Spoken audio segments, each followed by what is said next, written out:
Olá pessoal, vamos tratar aqui um pouquinho sobre um cara que foi extremamente importante aí para a física, para a mecânica clássica, chamado Isaac Newton, ok? Ora, os fundamentos de toda a mecânica se devem a ele, através de três leis fundamentais, três princípios da matéria, tá joia? Existe uma quarta lei associada a ele. O pessoal não coloca como quarta lei, escreve apenas como lei da gravitação universal, tá? Mas, moçada, três leis são extremamente fundamentais para a mecânica, para o movimento, tá? São as chamadas leis de Isaac Newton, cuja primeira lei está aqui para vocês, o princípio da inércia. O nome princípio da inércia, moçada, ajuda a gente a entender o seguinte: princípio da inércia é o princípio da massa, ok? Posso trocar então a palavra inércia pela palavra massa, Pica-Pau? Pode, só que vai ficar estranho você chegar para alguém e falar assim: quanto de inércia você tem? Mas está certo. Tudo bem? Está certo? Ora, eu tenho 80 kg de inércia. Está certo? Ok, moçada? Inércia é um princípio que envolve exatamente o que? A massa, o entendimento da massa. E o que disse Newton com isso? Que todo corpo, toda massa, tá, tem a tendência natural de ficar o quê? Parado. E aí que entra Newton com a sua genialidade. Ou em movimento retilíneo uniforme. Então, é natural aos corpos, uma vez parado, permanecerem parados. Ou, se estiverem em movimento, preferirem qual movimento? O movimento chamado retilíneo uniforme. A não ser que sobre eles atue uma resultante diferente de zero. Ah, cara, putz, é aí que está a história, né? Quer dizer, por que um corpo fica paradinho? Porque a resultante é zero. Por que um corpo anda numa reta com velocidade constante? Porque a resultante é zero. E se a resultante ficar diferente de zero? Ah, então ele sai dessas situações. Um corpo parado, quando a resultante passa a ser diferente de zero, ele deixa de ficar parado. Um corpo em MRU, quando a resultante deixa de ser zero, ele sai do MRU, podendo ser acelerado ou curvilíneo. Então, moçada, tá aí. A situação é que quando a somatória das forças é igual a zero, se a somatória das forças for igual a zero, se a resultante de forças for igual a zero, só pode acontecer duas coisas. A primeira delas é o repouso, chamado equilíbrio estático, onde o vetor velocidade é nulo, vetor nulo, ou seja, não ter velocidade nem em módulo, nem em direção nem sentido, o corpo está parado. Está aí um exemplo para vocês: peso e normal se equilibrando. Então, equilíbrio estático, a normal tendo a mesma intensidade do peso, ok? E o corpo, então, com resultante zero, uma vez parado, permanece parado. Agora, a outra possibilidade é exatamente o quê? Um corpo que já está em movimento, já se encontra em movimento, entrei no meu carro, engatei primeira, segunda, terceira, quarta, quinta, fui lá, adquiri velocidade, estou andando numa reta, movimento retilíneo, estou andando numa reta com velocidade constante, então estou dirigindo lá a 100 km por hora, beleza, numa reta com velocidade constante, reta, retilíneo, com velocidade constante, chamamos isso de equilíbrio dinâmico. Então o vetor velocidade é diferente de zero e constante, o que é muito louco, né, velho? Porque para um vetor ser constante, cara, olha, para um vetor ser constante, você tem que ter o valor constante, a direção constante, o sentido constante. Nossa, cara, então um vetor constante, módulo, direção e sentido constante, é isso que o movimento retilíneo uniforme é.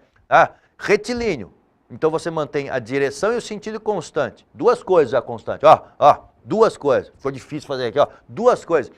Então, módulo, direção e sentido. Movimento retilíneo e uniforme. O retilíneo indicando para você exatamente o quê? Direção e sentido. E uniforme, o valor. Então, cara, um vetor para ser constante tem que ter tudo constante.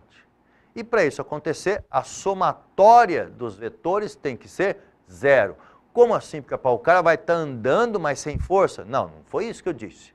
O cara vai estar andando, mas as forças vão estar se anulando. Então, a força para frente se equilibra com a força para trás. A força para cima se equilibra com a força para baixo.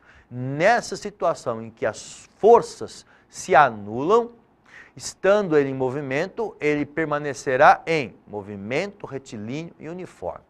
Beleza? Paulo, mas e para fazer curva? Ah, cara, olha só o que você me disse. Para fazer curva. Para fazer curva, então, é um movimento que não é retilíneo. Então, para fazer curva, a resultante vai ter que ser diferente de zero. Tanto que nós temos a resultante chamada centrípeta. Verdade? Opa, então uma resultante diferente de zero. Então, quando a resultante é diferente de zero, aí é a segunda lei. Deixa, né, para uma próxima aula nossa. Mas ali, moçada, a gente vai tratar a ideia de resultantes diferentes de zero. Aqui, para resultante igual a zero, então, olha lá, repouso ou MRU. Que legal, tá joia? Então, eu peço apenas para você tomar cuidado com algumas expressões que são utilizadas aí, tá, para tentar te enganar. Por exemplo, nas alterações de movimento, tá? Então, os corpos, quando são soltos, eles nunca são jogados, mas somente projetados. Opa, como? Pica-pau, o que você quer dizer com isso? Cara, um carro freou. Um carro freou, então seu corpo tem a tendência de continuar em movimento. Mas como que muitos exercícios colocam isso? Ah, quando o carro freia, você é jogado para frente. Não, mentira, está errado. Ah, como já aconteceu em algumas reportagens, onde o cara fala assim, ou num acidente de trânsito, o cara estava sem o cinto de segurança e ele foi jogado para fora do veículo. Está errado. Ele foi projetado para fora do veículo. Por quê? Deixou de atuar forças e, estando ele em movimento, a tendência foi de continuar em movimento retilíneo uniforme. Ai, chatice, mas é física, é conceitual. É assim que no vestibular o cara te pega com esses detalhezinhos, ok? Então, moçada, tá lá. Ora, coloquei alguns exemplos, então, envolvendo essa ideia.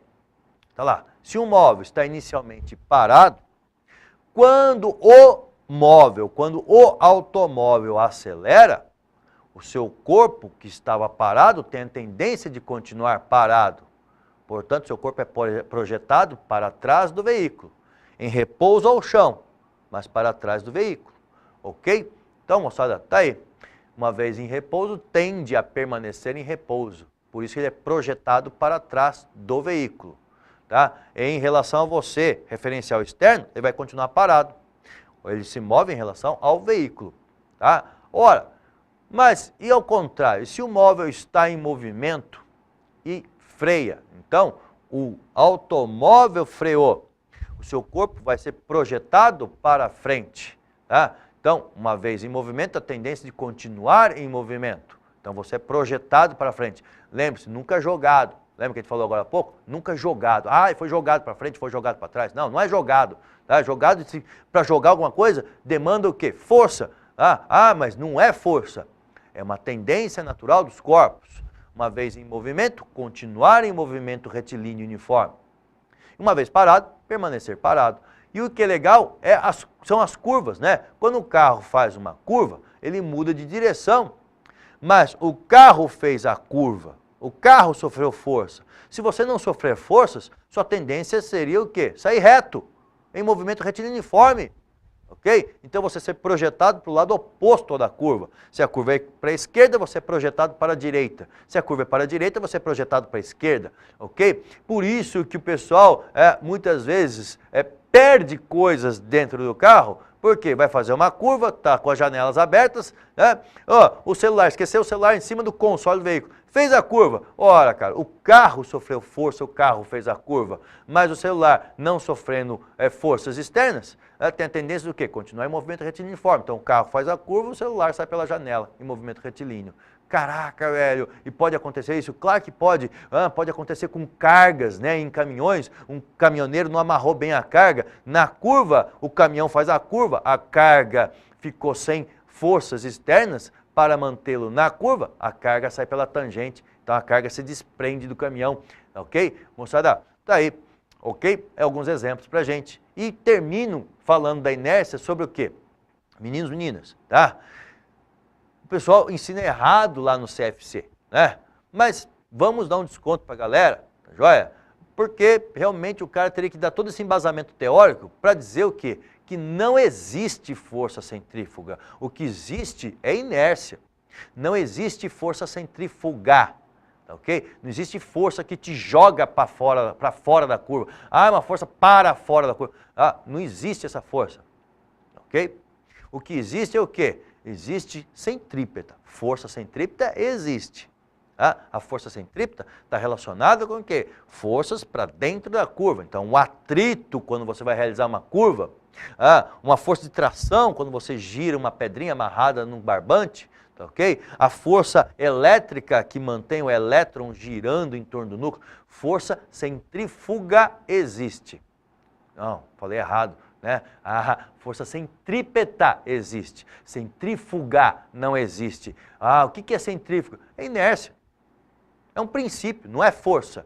Por isso que eu digo aqui para você, ó, inércia não é força, é só um princípio que diz o quê? Cara, por que o corpo foge da curva? Ele não foge da curva, ele sai tangente à curva. Porque, opa, o carro quer fazer a curva, o carro faz a curva, o corpo sai pela tangente.